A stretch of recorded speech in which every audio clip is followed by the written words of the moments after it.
A lição 3 do livro: cuide do seu negócio. Os ricos se concentram na coluna de ativos, enquanto todos os outros focam nas suas demonstrações financeiras. É isso, Lisa. Talvez essa seja a lição mais importante em termos práticos do livro. O que ele está falando aqui é o seguinte: ele até dá exemplos, né? Eu acho que o mérito desse livro é que ele simplifica pra caramba as coisas, como se realmente estivesse falando com uma criança. E em termos financeiros, muitas pessoas são quase similares à criança, porque nunca tiveram uma instrução sobre isso. Uhum. Então o que ele fala é que ele divide, ele faz 2 desenhos, onde ele bota lá uma parte de demonstração financeira e uma outra de ativos e passivos. Ele até mostra como é que funciona a vida das pessoas, do pobre, da classe média e do rico. Ele fala o seguinte: o pobre, ele tem a renda que vem do trabalho dele, então entra lá a renda, ele tem despesas e acabou. E às vezes as despesas são até superiores ao que ele tem de renda. Aí na parte do patrimônio é 0 ativos e ainda começa a ter passivo com dívida. Aí ele fala da classe média. Ele fala que a classe média tem lá a sua renda, que é maior do que as despesas. Então, geralmente, o que a classe média faz? Aquele dinheiro que sobra, ao invés de investir, eles consomem. Eles querem o carro, aí se eles compram um carro, eles querem um carro mais caro. E ele tem uma frase boa aqui sobre isso, ó. Os problemas financeiros geralmente resultam do trabalho de uma vida toda feita para outras pessoas. Então, compra o carro para impressionar o amiguinho. Não, né? e além disso, ele também fala o seguinte, que cuidar do seu negócio aqui não significa você abrir um negócio.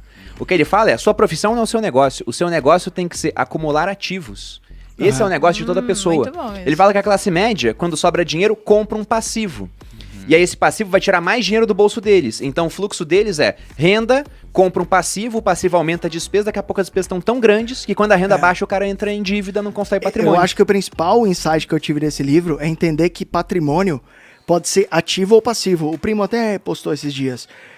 Que alguém perguntou sobre ter carro ou sobre ter casa. É o mesmo item, né? É o mesmo patrimônio, porque estão sobre, tá sob sua jurisdição, digamos assim, mas você pode usar o carro para trabalhar ou não, ou só para curtir, você pode usar o imóvel para alugar ou para usar.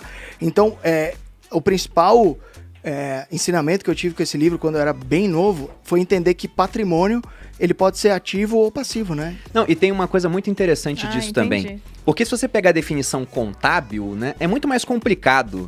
Pô, você tem lá ativos intangíveis, tangíveis, aí você tem que o negócio é passivo, circulante. É um monte de definição complicada. Quando eles perguntaram pro pai rico qual era o jogo dos ricos, ele falou: ricos compram ativos, pobres de classe média compram passivos. Achando que são ativos. Achando que são ativos. O que é um ativo? Ele falou, ativo é o que bota dinheiro no seu bolso, passivo é o que tira. Ele falou, é isso. E as crianças falaram pra ele, falou, caramba, é só isso? Por que as pessoas não fazem isso? Ele falou, porque elas confundem as coisas. E o rico é o quê? Ele nem bota mais fluxo de trabalho, ele bota só, tem um monte de ativo, até tem passivo, mas tem um monte de ativos, os ativos geram renda e com essa renda você paga as despesas. Ele fala que é isso. Mas tem uma sacada, talvez até mais complexa, que é o seguinte. Às vezes, a diferença entre um passivo e um ativo é só o seu conhecimento. Porque, por exemplo, quando você pega um imóvel, você financia ou você paga alguma coisa, você tem um custo. Então, na lógica, é um passivo. Mas, dependendo de como você fizer isso, ele é um ativo para você. Né? Então, assim... uma conta que eu vejo as pessoas fazendo lá fora e o brasileiro não faz é o ROI, que é o Return on Equity de um patrimônio, né? de um ativo imobiliário. Porque a fórmula de um patrimônio, do ROI, aliás, é lucro líquido sobre patrimônio líquido. Patrimônio líquido é ativo menos passivo. Então, se você tem um imóvel e você comprou um imóvel de 1 milhão, mas você... já quitou uma parte e você deve, por exemplo, 800 mil, então você tem um patrimônio líquido de 200 mil reais. Então você vai pegar o seu lucro líquido aqui em cima, que é o quanto você recebe de aluguel, menos o que você paga de financiamento. Esse valor, muitas vezes, vai te dar um ROI que você não encontra em nenhum outro investimento. Sim. Até o momento em que o seu patrimônio líquido começa a ficar muito grande, o seu ROI diminui, e aí o que você tem que fazer para manter um ROI alto? Abrir um outro financiamento imobiliário. Então existe um sweet spot aqui, onde isso daqui deixa de ser um passivo e vira um ativo, e onde você tem um ROI muito alto. É uma linha tênue, aquele só que você... Só que impressionar. Impressionar. Né? Então, cara, é por isso que eu tô falando que às vezes a diferença entre o negócio e o passivo ativo é só você saber o que você tá fazendo, cara. Não, É só você comprar um carro e virar Uber. Exatamente, esse seria o exemplo Não, mas que que eu aí ia você dar. tá empregando o seu trabalho, é diferente. Seu tempo, né? Exato. Ele fala, exatamente, ele fala que o que são ativos na opinião dele. Ele faz uma listinha ali do que são ativos. Coloca ações, coloca imóveis e coloca negócios que não dependam da presença dele. Porque se depender da presença dele, aí não é negócio, é uma profissão. Então isso do Uber é, por exemplo, você comprar carros, o que inicialmente a visão poderia ser, embora contábil, né, na visão contábil seja um ativo imobilizado por uma empresa, na visão dele aqui, ó, o seu carro é um passivo. Mas se você compra carros para botar pessoas para dirigirem para você, aí vira um ativo da sua empresa. Seria a visão dele. Ele fala, essa parte de ativos, eu acho interessante ele falar que ativos trabalham 24 horas por dia.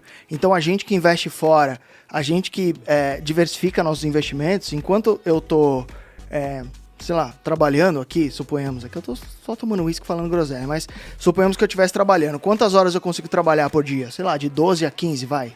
Suponhamos Quando muito, né? De maneira sustentável, É que você não me 15 conhece. vai demorar, sabe? Vai ser alguns anos só. Conhece. Mas quando você troca a sua grana por pessoas que estão trabalhando por você, você consegue de fato fazer sua grana trabalhar 24 horas por dia. Porque o primo, por exemplo, investe em BDRs. Eu investo em BDR pra cacete, já cheguei meio a meio em BDR. Então, tem gente que prefere investir lá fora, tipo o Perini, compra estoques. Então, perceba que enquanto você tá dormindo, as pessoas estão trabalhando para você. Isso é maravilhoso, né? É verdade. É verdade. Eu acho que talvez se eu fosse atualizar o conceito do livro, seria... Nossa, tá ousado ele, né? Tô ousado, né? Seria você buscar ativos convexos. Eu adicionaria isso. É a única coisa que eu adicionaria. Porque, assim, eu acho que o jogo, o segredo... Explica pra gente eu o ia que seria perguntar. a convexidade, Thiago, por favor. É porque o segredo do dinheiro, pra mim, é só um. É você dominar o tempo. E quando você entende que o tempo ele é a chave, quando você entende que o tempo ele é uma medida, uma métrica talvez até melhor do que o dinheiro, né? Uma vez que, por mais que a gente tenha mudado ao longo da nossa história várias métricas, né, de se mensurar a riqueza, já foi soja, já foi sal, já foi sei lá o quê, o tempo sempre foi uma métrica que até hoje continua e ele é tão escasso como nunca, né? Mas a gente tem um limite, a gente tem 24 horas por dia, então isso é um grande problema. Por isso que eu não acho que a gente tem que buscar só ativos, temos que buscar ativos que eles possam romper a barreira do tempo. Ou seja, que eles possam trabalhar mais do que 24 horas por dia pra gente. E a gente só encontra isso em ativos convexos, né? Então, por exemplo, se eu vou num primeiro encontro... Danado. Cara, o que pode acontecer? Não sei, me chama. Imagina, a gente vai num primeiro encontro, pode acontecer muita coisa. Sim. Pode não acontecer nada, ou você pode conhecer a mulher da sua vida. Sim. Né? Então, assim, isso é um momento convexo na sua vida. Então, quando você compra uma ação, cara, isso é convexo. Né? Você pode ter um investimento que vai se multiplicar infinitamente. Né? Agora, Você quando tem uma simetria convidativa, né? Exato. Não existe preço negativo, mas você pode multiplicar a sua grana. Exatamente. Eu acho que assim, quanto mais convexo dependendo do time, por exemplo, você pega um mercado numa crise muito grande, o mercado em si ele é convexo. Mas quando você tem uma crise muito grande, você tem uma assimetria muito mais forte do que você tinha antes. Mas a convexidade continua. Então, assim, eu acho que as decisões convexas seria a única coisa que eu adicionaria nesse livro. Eu tenho certeza que o Kiyosaki ia achar um termo muito mais for kids aqui do que a convexidade, cara. E eu acho que aí é onde está o talento dele. Vocês discordaram de algum ponto nesse livro? Porque eu discordei de um, cara. Olha, refletindo aqui, quando eu fui ler, eu não discordei. Agora, na primeira parte, tem uma hora que fica um negócio assim, muito... O Pai Rico fala muito de sentimentos, assim, aquela hora eu olhei e falei, eu não concordo muito com o que ele tá falando aqui. Mas da maneira que ele fala, eu concordei com muita coisa, exceto que ele bota uns marcos temporais pra ter certos ativos em carteira.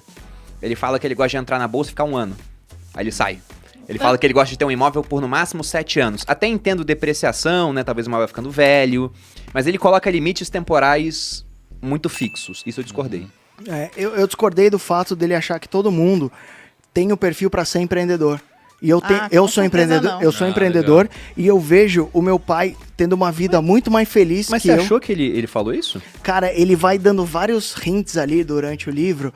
Só falando, você tipo, entender, o pai rico é o empreendedor. Mas, por exemplo, eu identifiquei o seu pai muito com a história aqui do livro pelo seguinte. Nessa parte do cuide do negócio, por que eu acho que ele não falou isso, pelo menos nessa parte aqui? Pelo seguinte, ele até dá um exemplo interessante no começo. Ele começa esse capítulo falando do Ray Kroc, que foi o cara que fez o McDonald's ficar gigantesco, Ah, né? eu Virar a vi aqui. potência que é. Tem o filme Fome de Poder, Que muito tem a ver bom. com terrenos, né? E Exatamente. não com o lanche em si. Divide opiniões do filme, porque ele foi bem filha da puta com os irmãos, que só que os isso. caras ficaram ricos também por conta dele. Seria uma lanchonete pequenininha se não fosse o Ray Kroc. E ele foi dar uma palestra num MBA na Universidade do Texas, falando de negócios. E depois ele foi para um happy hour com o pessoal. O pessoal começou a conversar com ele e ele falou, qual é o meu negócio? Perguntou pros alunos. Aí todo mundo riu pensando, é óbvio, né? É o McDonald's, seu negócio é hambúrguer. Daí ele falou, não, meu negócio não é hambúrguer. O meu negócio de verdade é imobiliário, como o Pete falou. Porque eles compram os Eu já vi essa terrenos, história. colocam as lojas lá e o franqueado paga o aluguel pro McDonald's. E o McDonald's, na época que o livro foi lançado, e possivelmente até hoje, ele se tornou o dono do maior patrimônio imobiliário do mundo. Ele tinha mais patrimônio imobiliário do que a Igreja Católica, que tem uma igreja em cada canto. E são os melhores locais, né? É. Tá sempre, tá na Broadway, tá, sei lá, em qualquer lugar Você que vai você na olhar. Times Square, tem o que lá? Em frente à escada. Aquela Red Stairs lá, tem lá um McDonald's. Tinha, não Então, sei se ele tem falou ainda. que isso é um negócio. E aí é o ponto que eu vou chegar e discordar de você nesse ponto, Pete. Que é o seguinte, ele fala, cuidar do seu negócio não é abrir um negócio. Ele só diz, você é um chefe de cozinha, isso é sua profissão. Qual o seu negócio? Adquirir ativos. Aham. Você é um professor, isso é a sua profissão, não é o seu negócio. Qual o seu negócio? Adquirir ativos. Então ele fala, você não tem que abrir uma empresa para isso. Agora você tem que ter noção de que o seu negócio é adquirir tantos ativos que um dia você possa viver da renda gerada por esses ativos. Aham. E aí ele Mesmo fala, que inclusive... você seja CLT. Exatamente, que foi o que seu pai fez. E ele fala que nessa hora que você tem muita renda vindo desses ativos, aí sim você pode começar a comprar passivos. Quando essa renda é capaz de comprar Isso é muito passivos. foda. Espero que esse vídeo também sirva de ajuda, motivação, aprendizado ou puramente entretenimento a vocês. Lembrando que temos novos vídeos com frequência, então já cliquem no botão de se inscrever abaixo e curta esse vídeo, bem como sinalizem o sininho da inscrição para não perderem os próximos. Aproveitem!